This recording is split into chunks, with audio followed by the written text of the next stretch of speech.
Hey, bonjour à tous, c'est le petit Lego 9. On se retrouve aujourd'hui pour une nouvelle vidéo sur un nouveau véhicule. Donc c'est un B-24 Liberator, un bombardier américain utilisé pendant la Seconde Guerre mondiale.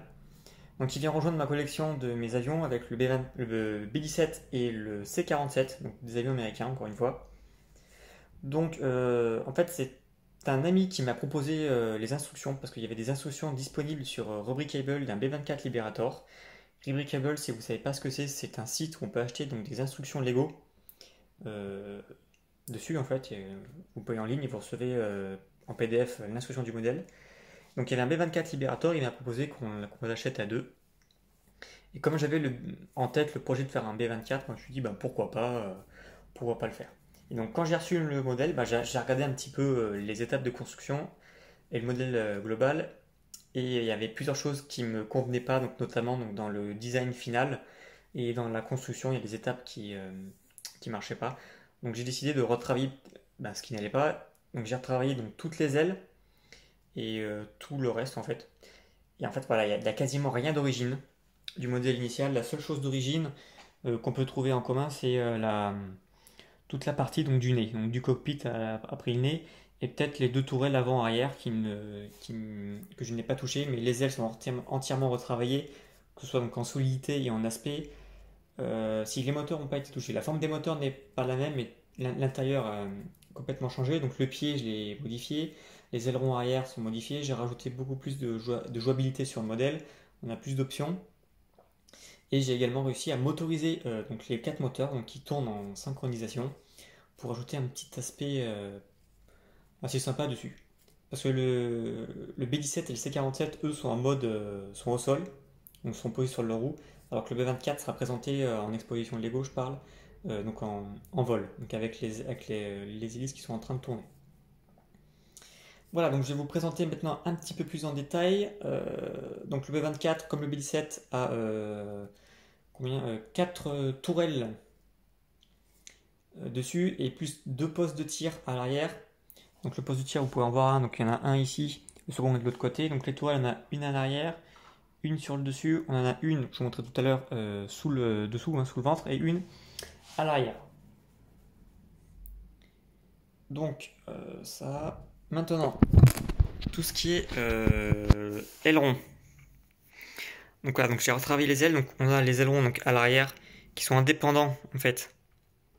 Donc on a le petit qui est là, puis on a un plus grand qui prend tout le reste de l'aile. Donc voilà, donc en fait qu'on peut baisser, qui sont indépendants les uns des autres. Donc pareil, on a le même de l'autre côté. On a également l'aileron donc à l'arrière qu'on peut baisser. Bon là il est peut-être un peu petit, on voit peut-être pas très bien, mais voilà, qu'on peut baisser et on relève. Et on a aussi donc tout ce qui est gouvernail. Je sais pas si ça s'appelle gouvernail. Ah, voilà. Et bien sûr, on a les tourelles à l'arrière. Donc le jeu est un peu restreint. Mais voilà, donc c'est complètement indépendant. La tourelle en dessous. Donc oui, voilà, donc là vous avez la tourelle, hop, un petit zoom, qui est dessous. Donc voilà, donc elle peut s'orienter et éventuellement se baisser. Bon là je vais pas le faire parce que le système est un petit peu casse-gueule. J'ai peur de le casser. Voilà, donc on a également donc, tout ce qui est trappe pour les bombardements, pour la soute à bombe. Donc on peut les ouvrir et les fermer bien sûr. Bon là je peux pas le fermer parce qu'il y a les barres techniques du pied qui le gênent parce qu'en fait j'ai essayé fixé dedans à la grosse structure. Mais sinon ça se ferme à 360 et on ne voit pas l'intérieur. Et j'ai travaillé un petit peu le cockpit intérieur, le poste de pilotage. Hop, on va essayer de l'enlever sans tout casser. Allez, viens peut-être. Ça va. Tac. Voilà, donc on peut mettre deux figurines. Elles passent, il n'y a pas de problème. Et j'ai rajouté donc des commandes. Hop. Voilà, bon, c'est un petit poste de pilotage assez simple, hein. Mais bon, c'est toujours ça en plus. Et je mettrai une figurine dedans. Je mettrai un pilote dedans, comme ça on pourra faire croire que l'avion est en train de voler. Donc voilà, donc c'est vraiment assez sympa. Tac. Voilà. Donc on a également les trains d'atterrissage.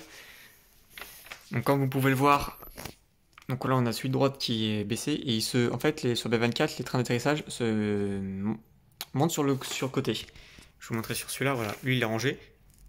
Hop, et si on le fait descendre, tac. Alors que sur les avions normaux, c'est dans l'axe. Je sais pas, dans l'axe où il avance. Alors sur B24, c'est excentré. Donc ça change et ça permet de varier un petit peu, de voir des techniques de montage différentes pour un avion.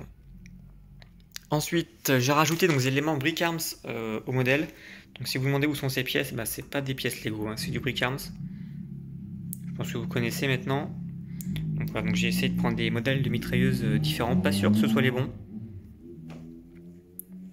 Mais je trouve que ça fait un rendu assez sympa. Voilà. Donc, hop, on va revenir là. Pour que vous puissiez admirer l'avion. Et donc, gros changement par rapport aux deux autres modèles. Je voulais déjà le faire sur le B17, mais je n'ai pas réussi. C'est la motorisation de l'avion.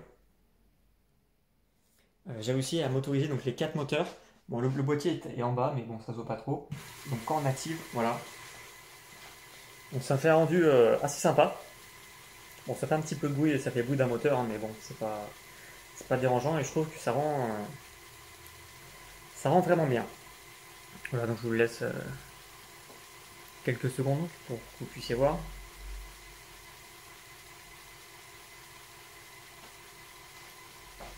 Voilà.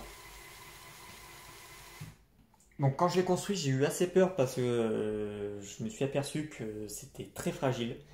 Et en fait, en assemblant les parties, ben, au final, le modèle est plutôt solide et limite plus solide que le reste, ben, que mes autres modèles, alors que la construction partait très mal. Parce que ce qui change, d'habitude, les ailes sont plus basses. Là, les ailes, vous voyez, sont vachement hautes par rapport au bas de l'avion. Donc normalement, les ailes sur un avion, hein, je veux dire sur le BI-7 ou le C-47, les ailes sont au niveau bas et on va dire toute la carcasse de l'avion est posée sur les ailes. Donc dans la construction, ce qui est assez simple, vous faites un plancher en barre technique, vous les faites dépasser pour les ailes et ça va tenir très bien. Là le plancher du coup, bah, il n'y est pas. Faut faire donc là il y a tout un nœud technique. Il faut se débrouiller pour laisser donc les espaces vides, donc pour tout ce qui est donc la soute à bombe, poste de pilotage, laisser l'axe pour le moteur, donc il faut laisser un espace. Et donc c'est assez compliqué au début. Mais si vous donc en fait j'ai cherché donc avec des techniques de pièces techniques. Il y a tout un squelette de pièces techniques en travers qui tient tout le modèle et qui permet, et j'ai sacrifié un petit peu donc de pièces dedans. En fait, dedans, il y a juste la jouabilité pour le cockpit. Là, j'ai pas mis tout ce qui est pour la radio, les postes de tir et tout, c'est comblé par les pièces techniques, on va dire. Les postes de tir, pas trop, on peut mettre des figurines, mais sinon, tout au milieu, au-dessus, c'est bouché, on pourra rien mettre. Donc voilà, donc ça change un petit peu, parce que l'avion se divise en 3 parties, donc on a tout ce qui est cockpit. À partir de la tourelle, ça se détache, toute la transversale avec les ailes, et tout l'arrière, donc tout ce qui est à la queue, ça se fait 3 parties, et on construit ces 3 parties différemment. Voilà, donc j'ai rien de plus à vous dire sur ce modèle. 2-3 chiffres, ouais, il a un peu moins de 2300 pièces en tout, ce qui n'est pas énorme pour un avion de cette taille, parce que par exemple mon Tigre ou mon Easy 8 ont 900 pièces chacun. Donc voilà, alors le B17 en a 5000. B17 est peut-être un peu plus gros, mais voilà, j'ai essayé de pas trop mettre de pièces pour que les ailes déjà ne soient pas trop lourdes et que le poids du coup ne soit pas un problème. Et il fait un petit peu plus, voilà, en total vous avez pour 2,5 kg, à peu près un petit peu moins de 2,5 kg pour ce modèle.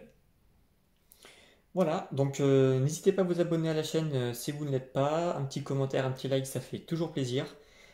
Et sur ce, ben, je vous laisse sur le modèle en vol et je vous dis une bonne journée. Salut!